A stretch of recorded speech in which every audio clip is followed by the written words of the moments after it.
Aurora is only a province with a population of only 250,000 people, but it is showing leadership.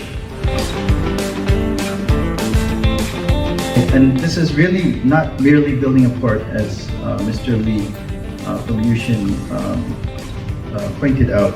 This is a new paradigm. So we are very, very proud to be part of this, and we are really praying for a successful launch. And with the signing of this MOU, it unlocks the potential.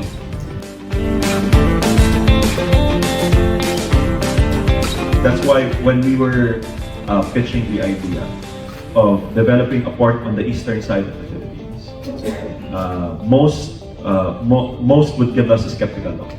But actually, it's always in those details that would paint a better picture. The province of, or the municipality of Casiguran rather, is actually a natural safe harbor. Its name derives from the Spanish word siguro, or kasigurohan. That's why it's called Casiguran. Back then, when ships were sailing, when wooden ships were sailing in the age of sail, it was a vital route in the Manila-Acapulco trade networks. And now in the modern age, where we have steel ships guided by modern precision systems, it makes perfect sense to rediscover that route, especially in the times of global change now. For Aurora, that moment is now. For too long, our people have looked upon the vast Pacific not only as a boundary, but as an invitation, a reminder of what we could become if only we had the means to reach beyond.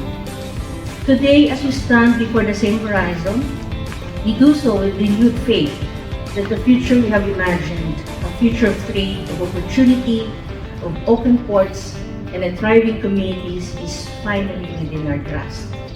Still, every vision must begin with truth, and the truth is that those who have guarded our coasts and drawn life from our waters have not always shared in the promise that the ocean holds. And so, from the men and women who live by the rhythm of the tide, the horizon has always been both promise and a best. In Aurora, municipal fisherfolk count for about 58.5% of our fishery production in the fourth quarter of 2024 alone. Their work comes with little room for error. They brave storms, the beating heat, the uncertainty of catch, and the quiet pressure of larger forces that too often make our seas harder to work in. When disasters struck last year, BFAR, or the Bureau, answered providing both repair materials and assistance to around 250 of our fisherfolk after the typhoons, and allocating 18 million pesos this year to livelihood programs in our province.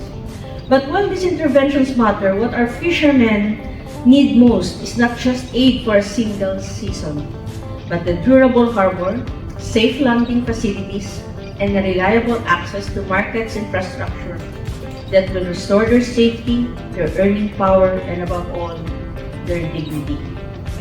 In 2011, there was already a Korean Exim study, which was commissioned by APECO.